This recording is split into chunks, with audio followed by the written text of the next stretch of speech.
교회 열심히 다니면서 일하는 사람들이 문제를 많이 일으킨다는 얘기를 했는데 맞습니다. 그런데 설거지 안 하는 사람은 그릇도 뭐 안 깹니다. 그러니까 주방에서 열심히 설거지하는 사람이 그릇도 깨는 거고 밥도 태우는 거고 예, 빨래를 삶는 사람이 빨래도 태웁니다. 그런 면에서 보면 그런 부작용 때문에 일을 안 할 수는 없지 않습니까? 근데 이제 오늘 우리가 일과 직분이라는 부분을 연결해서 생각하는 건데 제가 이런 간증을 들어봤어요. 제가 전에 부목사로 있던 교회에 장로님, 권사님 부부인데 권사님이 제게 이런 간증을 했어요. 내가 왜 교회 나오게 됐는지에 대해서 얘기하는데 지금은 천국 가신 우리 담임 목사님께서 전도를 하셨대요. 전도하면서 그 권사님에게 이렇게 말했대요. 교회 열심히 나오면 집 사줄게. 그 말을 집을 사주는 걸로. 야, 교회 나가면 집을 사줘? 네, 그래가지고 교회를 나왔답니다. 그래서 열심히 다녔더니 집은 안 사주고 집사 직분을 주더라. 그리고 열심히 교회 생활하면서 권사도 되고 남편은 장로님도 되고 뭐 그랬던 재미난 일이 있습니다. 어쨌든 여러분 우리가 뭐 집을 사주는 건 아니지만 교회 다니다 보면 직분에 대한 욕심을 많이 내는 경우들이 있어요. 제가 오늘 로마서 16장의 말씀을 읽고 묵상해 보니까 우리는 직분에 매달리기보다는 섬기는 데 있어서 일에 집중하는 게 훨씬 좋지 않을까. 주님도 그것을 좋아하지 않을까. 그런 생각을 해요. 이 바울 사도가 로마서를 쓰면서 마지막에 로마 교회 성도들이 다 알만한 사람들을 인사를 하는 거예요. 그런데 거기 보면 베베라는 여성도도 나오고 브리스길라 아굴라 부부도 나오고 마리아, 에베네도 등등 이름이 상당히 많이 나오는데 그들은 많이 수고한 사람, 나를 위해서는 생명까지도 줄 수 있는 사람, 뭐 이런 수식어가 붙어 있고 서술이 돼 있어요. 그러나 뭐가 안 나올까요? 직분이 안 나옵니다. 권사도 없고 장로도 없고 집사도 없어요. 그런데 그들은 정말 헌신했던, 바울 사도는 잊을 수 없는 사람들이었다. 제가 그래서 로마서 16장을 읽으면 앞에서부터 쭉 읽어오다가 16장에서 저는 더 큰 은혜를 받아요. 야, 이런 사람들 때문에 로마 교회가 있을 수 있었고 이런 사람들 때문에 한국 교회도 지금까지 잘 견뎌오고 부흥해왔고 앞으로도 영원할 것이라고 믿습니다.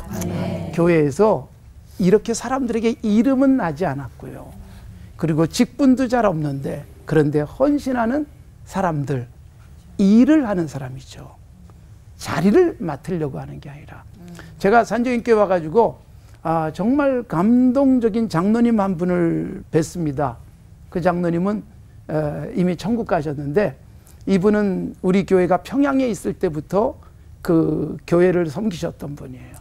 그리고 월남을 하시고 다시 피난 갔다가 서울에 와서 교회를 다시 꾸리면서 교회가 다시 든든히 서가도록 굉장히 헌신하셨는데 근데 그분은요 어떤 당회나 또 무슨 회의 자리에서 발언을 많이 하는 게 아니라 열심히 일하셨어요.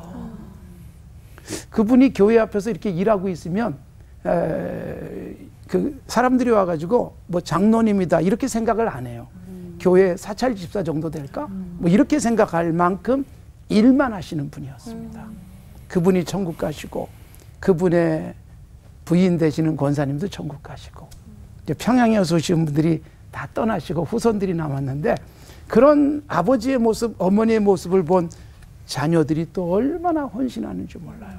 그분들도 역시 일하고 계시더라고요. 여러분 우리가 교회 다니면서 직분이라는 것에 너무 매달리다 보니까 일보다는 내가 어떤 직분 가졌느냐 그리고 세상에 나가서 내가 어느 교회 뭐 권사다 장로다 이걸 굉장히 사람들에게 내놓기를 좋아하는 경향들이 있다는 것이죠.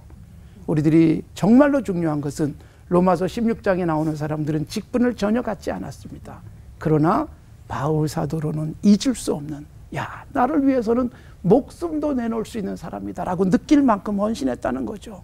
우리가 그런 직분보다는 일을 제대로 해서 저 사람에게 이런 직분 줄 수밖에 없어. 그래서 일을 맡기고 직분을 줬더니 더 열심히 일하는 그런 교회가 된다면 한국 교회는 얼마나 희망이 있을까요? 제가 1993년 10월 13일 날 목사 안수를 받았습니다. 제가 대학원 마치고 또 군대도 갔다 오고 좀 늦게 목사 안수를 받았지만 제가 목사 안수 받는 그날 얼마나 감격이었는지요. 안수 받는 그 시간에 저를 너무너무 사랑하시고 저를 키워주셨던 목사님이 제 머리 위에 안수를 해주셨어요. 안수 받는 내내 저는 잘 몰랐는데 옆에 있는 사람들이 왜 이렇게 펑펑 우냐고 말할 정도였습니다. 저는 감격이었어요. 제가 왜 감격이었느냐? 저는 목사가 되는 게 꿈은 아니었습니다. 일하고 싶었어요. 일을 하는 과정 속에 목사라는 직분을 통해서 일하겠다는 생각, 그리고 하나님이 저를 목사를 세우시고 지금까지 열심히 일할 수 있도록 건강도 주시고 힘도 주셨어요. 일에 초점을 맞추면 교회는 건강해집니다. 나라는 사람이 어떤 직분을 갖고 있는가 보다도 어떻게 일하고 있는가, 이 부분이 더욱 건강한 하나님의 교회를 만드는 일이 아니겠습니까? 아멘. 직분에 너무 매달리지 않았으면 좋겠어요. 한국교회가 가장 큰 병폐 중에 하나가 직분을 마치 벼슬처럼 여기는 거지요. 그래서 올라간다고 생각하죠. 승진한다고 생각하는 거예요. 집사 직분을 가지면 그 다음에 뭐 안수집사 되고 싶고 권사 되고 싶고 장로 되고 싶고, 이게 마치 승진 개념으로 생각하는데 그것보다는 하나님 앞에서 일을 열심히 하고 모든 사람이 저런 사람은 그 자리에 좀 앉혀야 되겠다라고 생각할 수 있는 그런 모습이면 건강한 교회가 되지 않을까. 아멘. 그렇게 믿습니다. 아멘. 하나님 아버지 감사합니다. 우리들에게 교회 공동체를 주시고 그 속에서 일할 수 있도록 은혜 주시고 주님. 일에 적절한 직분도 주시고 그 직분에 충성하며 주님 나라를 섬길 수 있도록 복 주셔서 감사합니다. 아멘. 다양한 직분을 가지고 일하고 있는데 우리의 직분이 벼슬처럼 여겨지지 않게 하시고 진정한 섬김, 진정한 일꾼으로 살아감으로 교회도 든든히 서가고 나도 오고 오는 후손도 복받는 놀라운 하나님의 사람들 되게 하옵소서. 아멘. 예수님의 이름으로 기도드리옵나이다. 아멘. 아멘. 아멘.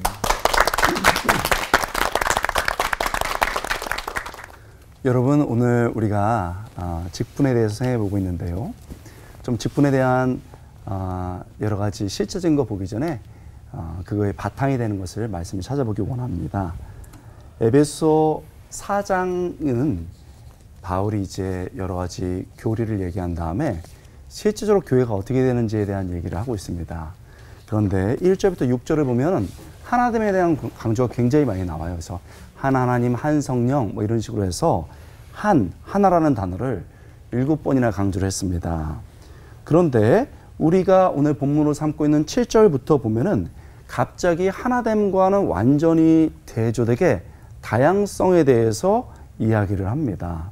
우리말 성경 개역 개정에는 없는 하나의 단어가 빠져 있는데 이게 대라는 단어입니다. 이 대가 그러나, but 이런 식으로 번역이 돼요. 그래서 하나됨에서 얘기하다가 갑자기 다양성을 얘기하지요.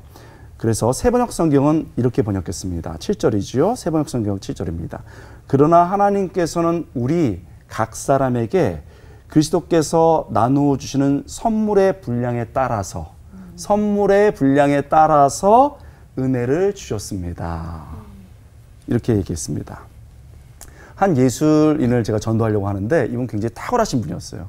그래서 제가 복음을 전하니까 알겠대요. 믿고도 싶대요. 그런데 두려운 건 기독교인들은 다 똑같이 보인대요. 특히 권사님들이 이제 예배 마치고 까만색 가방 들고 가실 때는 다 똑같아 보인다는 거예요. 그래서 제가 그건 형식이고 사실은 한 명 한 명마다 다 다른 특징을 하나님께서 아시기 때문에 다양성을 주셨다. 그렇게 우리를 부르시고 그렇게 일하신다. 이렇게 그 예술인에게 말하니까 받아들이시더라고요. 여러분, 오늘 이 본문에 그러나 하나님이시다. 그러나 우리는 다양하다. 그리고 그 다양하게 주신 이유는 우리에게 그것에 맞는 일을 주시기 위함이다를 먼저 기억했으면 좋겠습니다. 여러분, 7절에서 그리스도의 선물이라는 단어가 나옵니다. 이 그리스도의 선물, 이게 도레아스라는 단어인데 이 선물이 주로 영어엔 gift, 우리 잘 아시죠? gift, 선물 이렇게 번역을 합니다. 그런데 이것을 재능 혹은 은사 이렇게 번역할 수도 있어요. 그러면 결국 하나님께서 우리에게 주신 은사, 재능을 따라 이 얘기를 하는 거죠. 여러분 자신감을 가져야 되는 거예요. 하나님이 내게 주신 것이 있어요. 찬양과 또 분위기를 이렇게 만들어가는 것과 또 때로는 묵묵하게 참여해 주는 것 다 하나님께 주신 선물입니다. 재능입니다. 그것에 따라서 하나님의 일을 하라는 거지요. 그렇다면 우리 하나님께서 각 결에 맞게 선물을 다 주셨는데 그걸 가지고 이제 교회를 섬기는 겁니다. 그러면 어떻게 해야 되는 것이고 그 결과가 뭐냐? 분명히 12절에서 얘기해 주고 있는 거지요. 직분이 세워지는 이유, 또 어떤 과정인지에 대해서 잘 얘기해 줍니다. 12절입니다. 이는 성도를 온전하게 하여 봉사의 일을 하게 하며 그리스도의 몸을 세우려 함이니라. 여기서 보면 제일 먼저 눈에 띄는 게 뭐냐면 성도를 온전하게 하며 이게 나오지요. 여기서 온전하게 하다 하는 단어는요. 원래 원위치에 회복시킨다 이런 뜻입니다. 특별히 재밌는데 의학용어예요. 탈골됐거나 뭐가 빠졌을 때 다시 원위치에 드는 단어입니다. 그리고 원위치에 들 뿐만 아니고 그것이 할 수 있도록 준비되는 것, 힘을 기르는 것까지 포함이 되는 거죠. 그러면 여러분 결국 직분자를 세울 때 대원칙이 뭐냐면 그 사람이 맞는 부분에 위치해 두고 그것을 할 수 있도록 뭐 한다? 훈련하게 한다. 온전하게 해야 된다. 이걸 먼저 얘기하는 거죠. 교회에서 왜 싸움이 나냐면은 맞지 않는 자리에 두거나 온전하게 훈련을 안 시켜서 그렇습니다. 그래서 대원칙은 그 사람의 은사대로 또 그래서 훈련을 시켜야 된다. 이 얘기를 하고 있는 거죠. 그리고 또 봉사의 일을 하게 하며 이렇게 되어 있습니다. 온전케 한 후에 그 직분에 따라서 뭘 해야 되냐면 여러분 봉사의 일을 하게 한다는 거죠. 맨날 가르치고 그래가지고는 이 성장하지 않는다. 그래서 봉사를 해야 된다. 직분은 봉사 직분이다. 이렇게 얘기하는 겁니다. 미국에서 굉장히 흥미로운 조사를 제가 한번 본 적이 있었는데 잘 되는 교회, 부흥하는 교회가 어떤 교회인가? 성도들을 훈련시켜서 일을 시키는, 아까 우리 목사님 하신 거죠. 일을 시키고 봉사하게 하는 교회가 부흥한다. 이런 조사가 나와 있습니다. 더불어 아유 나는 못해. 내가 평신도인데 못해. 이런 말이 안 되는 게 뭐냐면요.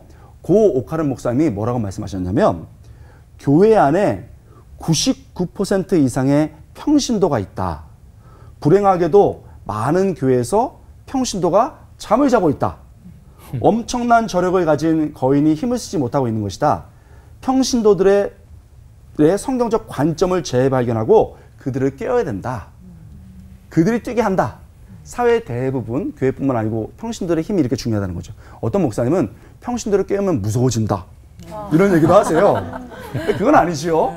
원래 위치대로 하고 거기에 맞는 딱 일을 하면 무서워지지 않고 우리의 동력자가 되는 겁니다. 얼마나 귀합니까? 그렇게 온전하게 하고 봉사일을 하게 하라는 거죠. 그리고 그 결과는 뭐냐? 목적은 뭐냐? 그리스도의 몸을 세우기 위함이다. 결국 직분을 통해서 그리스도의 몸, 교회가 서는 겁니다. 그러므로 나야 인사 안 해? 목에 힘을 딱 쥐고 이런 건 아니라는 거죠. 뭐가 서는 거예요? 자기의 자존심, 자기의 명예가 아니고 그리스도의 몸이 서는 것을 분명하게 이야기하고 있는 겁니다. 여러분, 나같이 부족한 사람을 통해서 그리스도의 몸이 서고 교회가 선다는 것 얼마나 감사한 일인가요? 앞에 서 있든 그냥 물 한 잔을 떠는 역할을 하든 우리 주님은 그것을 귀하게 보시고 그 직분 속에서 최선을 다한 것 박수 쳐주는 분입니다. 아멘. 여러분 직분이 아니라 그 직분을 주신 그 하나님 생각하면서 내가 있는 곳에서 정말 충성하고 기쁘게 살아가는 여러분 될 수 있길 바랍니다. 기도하겠습니다. 하나님, 직분이 아니고 직분을 주신 하나님을 생각하게 하시고 늘 겸손하게 하나님 나를 사용하시는 하나님 앞에 충성되게 살아가게 하여 주시옵소서. 아멘. 감사드리고 예수의 이름으로 간절히 기도드리옵나이다. 아멘. 아멘.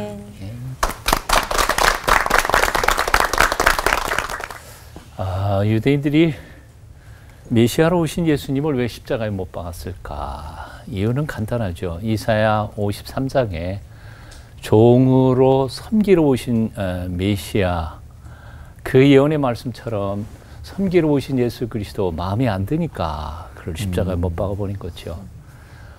사실은 시편 2편에 메시아의 또 다른 모습이 나와요. 그것은 철저한 권세를 가지시고 온 세상을 심판하시며 통치하는 제왕적 메시아의 모습이 등장하죠. 근데 유대인들은 그 모습을 기대했는데 예수님께서 오시자 하신다는 말씀이 나는 죽으러 왔다 그러시니 나는 섬기고 섬기다가 결국은 내 목숨까지도 내어 주러 왔다. 거기서 끝나는 게 아니라 세상 사람들은 다 왕처럼 섬김받기를 원하지만 너희 중에 으뜸이 되고자 하는 사람은 반드시 모든 사람을 섬겨야 된다. 그렇게 가르치시니까 사실 유대인들은 마음에 안 들었던 거죠. 하지만 기독교 신앙 또 성경적인 리더십의 가장 중요한 핵심은 섬김이라는 거죠. 섬김. 예수 그리스도께서 왜 꼭 섬기는 종으로 오셔야 했나? 간단합니다. 사람들이 안 섬기니까요. 그러니까 하나님이 섬기러 오신 거죠. 예수 그리스도께서 왜 십자가에 못 박혀 죽으셔야 했나? 사람들이 자기 죄에 대하여 책임을 지려고 하지 않으니까. 그러니까 하나님이 책임지시고 세상 사람들의 죄를 대신 짊어지시고 십자가에 죽으신 거죠. 그 십자가를 묵상하면서 사도 바울은 빌립보 교회 교인들에게 예수님의 마음을 이렇게 표현하면서 권면합니다. 빌립보서 2장 3절 이하인데요. 아무 일이든지 다툼이나 허영으로 하지 말고 오직 겸손한 마음으로 각각 자기보다 남을 낮게 여기고 각각 자기 일을 돌볼 뿐더러 또한 각각 다른 사람들의 일을 돌보아 나의 기쁨을 충만하게 하라. 너희 안에 이 마음을 품어라. 곧 그리스도 예수의 마음이니 그는 근본 본래 본질적으로 하나님의 본체이시지만 하나님과 동등됨을 취할 것으로 여기지 아니하시고 오히려 자기를 비워 종의 형체를 가지사 사람들과 같이 되셨고 사람의 모양으로 나타나서 자기를 낮추시고 죽기까지 복종하셨으니 곧 십자가에 죽으심이라. 기독교 신앙의 핵심은 바로 십자가의 정신이고 섬김이 본질입니다. 그런데 오늘날 한국 교회는 이 정신을 잃어버렸습니다. 예수님을 주님이라 그러지만 예수님의 종이 되기를 싫어하고 제자 되기를 싫어합니다. 한국 교회가 지금 위기인 것은 바로 이 예수님의 마음을 잃어버린 데 있다고 생각이 듭니다. 질문 하나 해볼까요? 아빠하고 아들하고 씨름하면 누가 이겨요? 아빠가 이겨? 진짜? 아들이 몇 살이에요? 100% 아들이 이겨요. 그러면 아들이 큰 사람이에요? 아빠가 큰 사람이에요? 네, 진 사람이 큰 사람이에요. 져주는 사람이 큰 사람이에요. 기독교 정신은 못 가진 가진 사람이 못 가진 자를 섬기고 배운 사람이 못 배운 사람을 섬기고 권력 없는 힘 있는 사람이 힘 없는 사람을 섬기고 믿음 있는 사람이 믿음 없는 사람을 섬기는 게 기독교 정신이고 신앙의 핵심인 거죠. 함석헌 선생님의 글 중에 이런 글이 있어요. 못난 제자 석헌이는 우옵니다 하는 글인데요. 참 감동적으로 읽었어요. 근데 그 글 속에 이런 이야기가 등장합니다. 함석헌 선생의 스승이자 오산학교 설립자였던 남강 이승훈 선생님의 이야기입니다. 굉장히 북한의 추운 동네 아니에요. 겨울은 엄청나게 추운 거죠.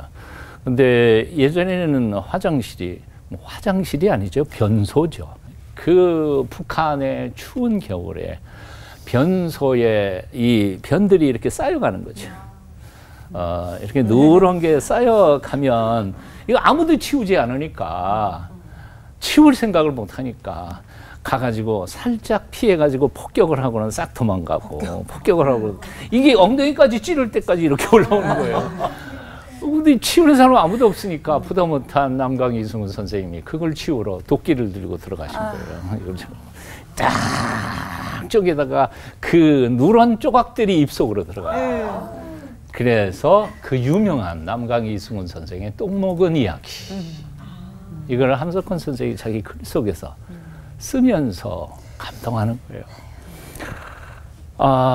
이 남강 이승훈 선생이 3.1 만세운동을 한 후에 감옥에 잡혀 들어가시죠. 근데 그 연로하신 어르신, 나이가 있으신 분이 젊은 사람들 많은 데에도 그 감방 안에 있는 변기 청소를 혼자 하시는 거예요. 나오실 때까지 혼자 변기 청소를 다 하신 거예요. 그리고 이제 추록하게 된 마지막 날, 그 남강 이승훈 선생님이 그 감옥에서 마지막 하나님 앞 기도 드린 그 기도의 내용이 너무 감동적이죠. 하나님, 내가 이 감방을 나가서도 민족의 똥통을 소지하는 사람이 되게 해주시옵소서. 그게 바로 우리의 선배들의 모습이었던 거예요. 장로님의 모습이었고요. 근데 오늘날 이 위대한 선배들의 작은 예수의 모습을 우리 이뤄가고 있어요. 그래서 목사하고 장로하고 싸우고 장로끼리 싸우고 무슨 이게 직분이 섬김을 위한 하나님이 주신 일자리인데 그게 계급장처럼 생각해서 교회를 난도질하는 것, 이게 우리들의 비극이 아닐까 하는 생각해 봅니다. 말씀을 줄이겠습니다. 여러분, 남은 삶을 우리가 어떻게 살아가야 할까요? 어떤 모습으로 살아가야 할까요? 세상 앞에 우리가 기독교가 더 이상 욕먹지 않는 정말 멋진 가슴 뭉클한 교회들을 만들어 가야 할 텐데 그 방법은 무엇일까요? 간단합니다. 섬기면 되는 거죠. 작은 예수로 우리 곁에 보내주는 모든 사람들을 섬기면서 사랑할 때 우리를 통해서 하나님이 영광 받으시고 기뻐하시고, 뭐 지금 교회 교인들이 줄어간다 하지만 막 그런 모습들이 아름답게 소문나고 세상의 향기를 발할 때 아마 세상 사람들 다 다시 몰려올 거라고 생각합니다. 재부흥, 거기에 핵심은 섬김에 있습니다. 기도하겠습니다. 죽기까지 섬기시다가 마침내 목숨까지도 내어주신 우리 주 예수님, 주님의 제자로 부끄럽지 않게 섬기며 살아갈 수 있도록 우리에게 믿음 더하여 주시옵소서. 예수님 이름으로 기도하옵나이다. 아멘. 아멘.